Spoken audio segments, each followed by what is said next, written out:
Hello there and welcome to the Chelsea versus Liverpool match review, and it was 2-0 to Liverpool on the day in what was a thoroughly enjoyable performance.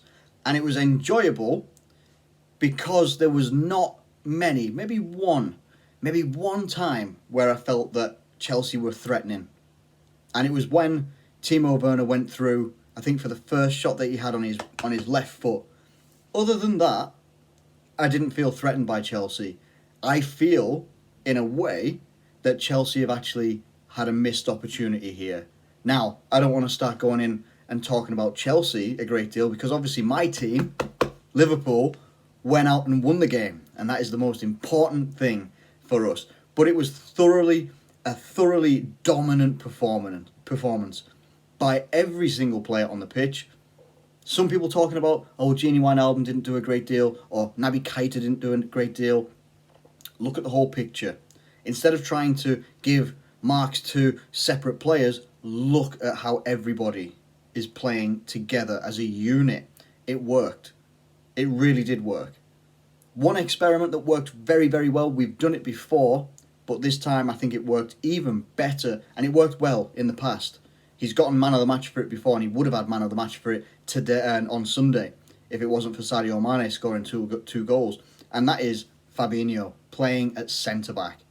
Now, when the team sheet came out and I saw, it said Joe Gomez has got a knock and Matip's he's going to be out for a while, and Fabinho was in defence.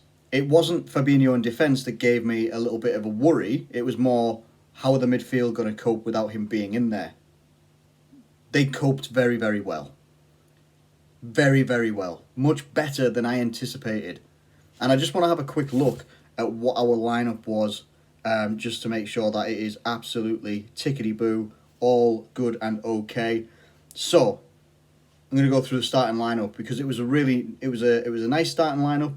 People were expecting maybe to get Thiago in there, but we're going to come on to Thiago as well a little bit later on as well. But Alisson Becker in goal, saved a penalty. Magnificent man. I love this man. I do like, even though someone who does have I've got like metre long lengthy hair. Not that you'd be able to tell, but yeah, like I do like that Alisson has trimmed up a little bit. It just looks like Alisson again.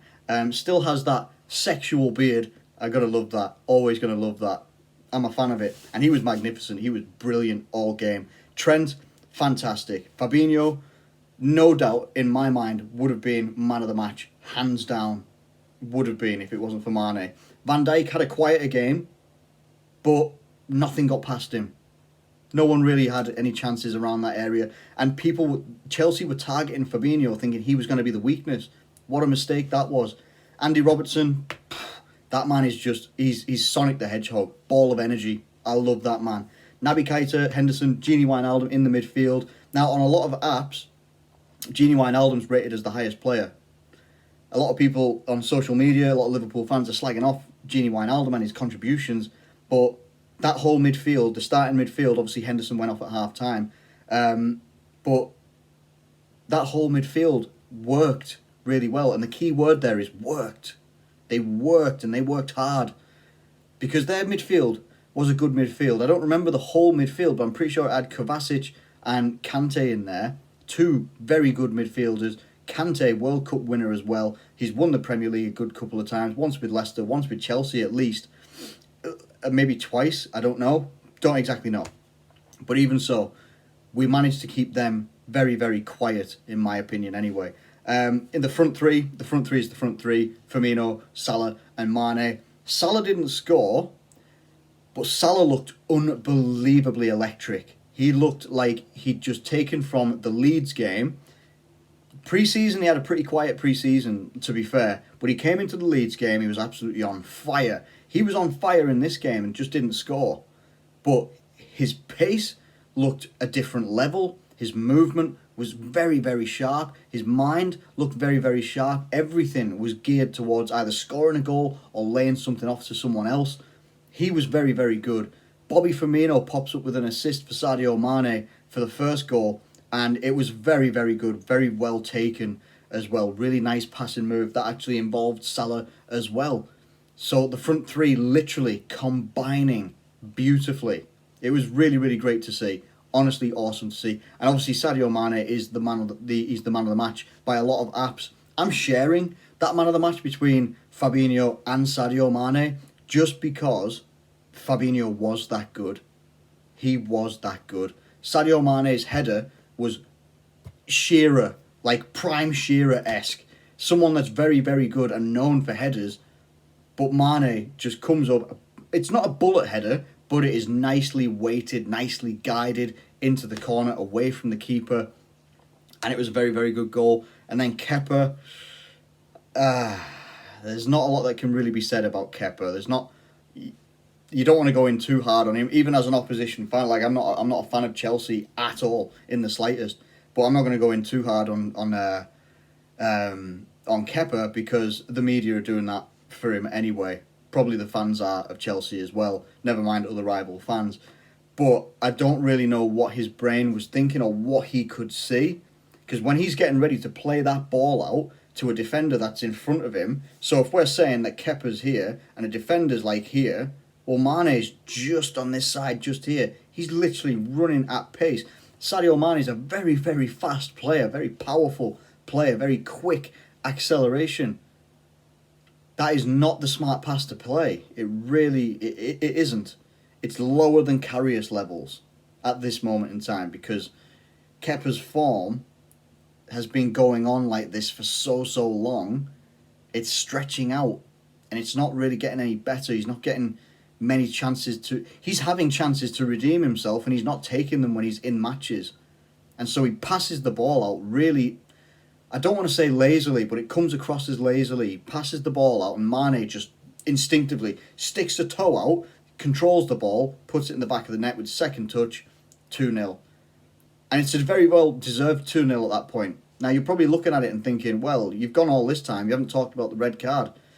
For me, people have tried to throw it back at me, like people that I know, people have tried to throw it back at me and say, well, if that was Van Dijk or if that was Fabinho on Timo Werner, you'd be shouting at the referee, blah, blah, blah. It's not. Like, if we did that, Virgil van Dijk takes down Timo Werner in the exact same circumstances, it's a red card.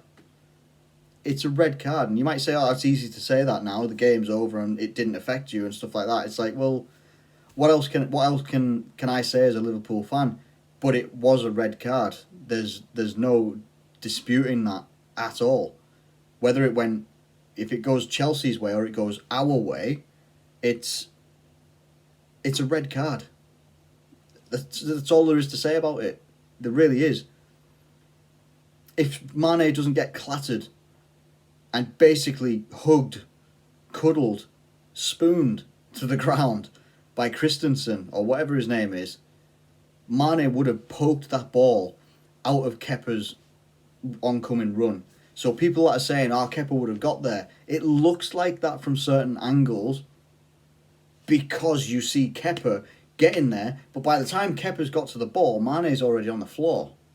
If Mane's still allowed to be on his feet going for that ball, he gets that ball past Kepa, maybe chips Kepa, whatever.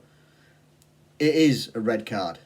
It's denying a goal-scoring opportunity. Also, effing beautiful pass by Jordan Henderson. Unreal. And I genuinely hope, as I'm sure all fans do, that our captain, Jordan Henderson, doesn't have like a serious injury or anything like that because he was brilliant. Really, really good. He may not get the ratings on like social media and stuff like that, but for the eye test, it's Jordan Henderson, man. Jordan Henderson looked, he looked rusty against Leeds. Didn't look very, very good. But he's come back into this game. He's come off a lengthy injury as well, a hard injury, and he played well. He looked very, very good. The man that came on for him, Thiago Alcantara, our new number 6, my word. My word. What an impact he already had within the first 45 minutes of his Liverpool career. Came on at half-time for Jordan Henderson.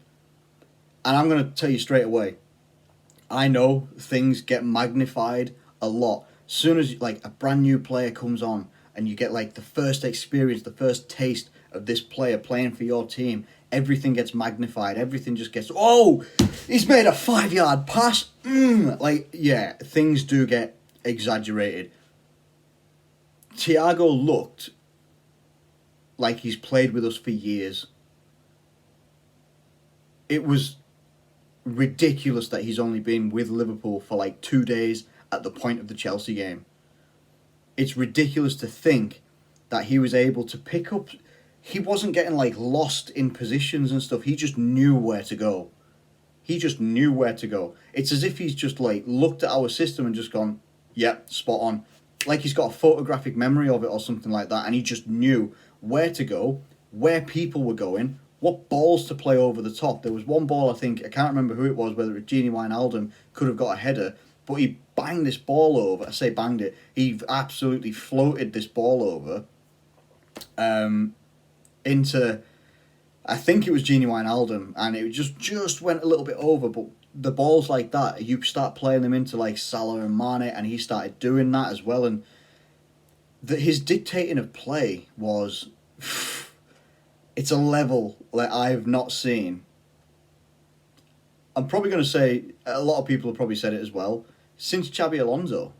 That level of passing ability, vision. But he's got a few more attributes that maybe Xabi Alonso didn't have in abundance. Where he was getting stuck, like Thiago was getting stuck into tackles, was getting himself in and around all of the action, wasn't just centered in one position. He wanted to like try and drive forward, that dribbling ability that he's got, close control. He wants people to be close to him so he can go past them. And if they're not close to him, he's gonna ping an absolutely beautiful pass. 75, I think it was, completed passes. The most passes completed by a player only playing 45 minutes since Premier League passing data tracking started, which I think was 2003, 2004. He broke that record on his debut. Imagine what Thiago is going to be like October, November, December. And we start getting, obviously we're going to have Champions League games coming up as well, other cup competitions coming up. He's left an impression. Massive impression. A lot of us have said we now have unbelievable options in terms of what you can do if we play Fabinho as a centre-back, which worked really, really well. And then you've got the passing ranges of Trent, Fabinho, Van Dijk, Robertson in the back line. Gomez has got it as well. Matip to a certain degree. But that's just redonkulous amount of passing ability in the back line alone. And then you come into the midfield, and when Naby Keita gets himself back up to speed, what he can do dribbling with the ball, what Thiago's going to do, what Gini Wijnaldum can do when he does like the gritty, the hard work. Same sort of thing with Jordan Henderson. I mean, the options are brilliant for us. And then we've also still got to see Diogo Jota, our new number 20. Like, I can't be happier. I cannot be happier, honestly. I know Thiago gave away a penalty. I thought it was a soft penalty, to be honest. But it got given away anyway. Alisson steps up, stays on his line, and saves the penalty. Takes away Jorginho's 100% record in the Premier League. 2-0, clean sheet.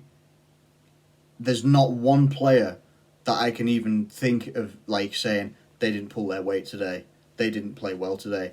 Everybody played quality, everybody played as a complete unit. I couldn't be happier. Now I think we've got Lincoln on Thursday, and I think we've got Arsenal at the weekend, so we're going to get some previews and stuff like that together this week for sure. But let me know what you thought in the comments below about Chelsea versus Liverpool. I thought it was absolutely fantastic. I thought we were completely dominant, and I don't think that they didn't stand a chance. Only thing that I will say about Chelsea, maybe a couple of things. People going in on Timo Werner, alright, I get it, he didn't choose Liverpool, whatever. But for me, he was their most threatening player. His service, the service that he got from the players around him, it was inadequate, is probably the nicest way of putting it. You need to give that man service. You give him good service, he'll get on the end of things. He missed 2 sitters. Alright, that'll happen. Happens to everybody at some point. I'm not going to turn around and slag off Timo Werner just because he didn't sign for Liverpool. The other player, Kai Havertz. Kai Havertz has come in to Chelsea and he's played right wing twice. He's not a right winger. He's not like a Jadon Sancho, Mohamed Salah. He's not a winger. I don't know why he's being played there, but quite clearly, by the next to anonymous performances that Kai Havertz has had since he's been at Chelsea, or the games that we've seen, I think once against Brighton, and then he got took off around half-time, if not at half-time, against Liverpool. It's not his fault. He's a 21-year-old guy who's come to the Premier League expecting to play his role, which would be behind the striker. If they actually solve that, and they put like a Hudson-Odoi on the wing, a Pulisic when he's not injured, and then you got Timo Werner with Kai Havertz in behind, that's going to be absolutely devastating. That will be ridiculous. But taking a number 10 like that and playing him out on right wing when he doesn't play right wing, you're not going to get the best out of someone like Kai Havertz. Young talent, he knows his role, play him in it. That's the only thing that I can say. Only other thing I can say is that Chelsea desperately need a new goalkeeper, but they are probably in the business of doing it. Goalkeeper will help.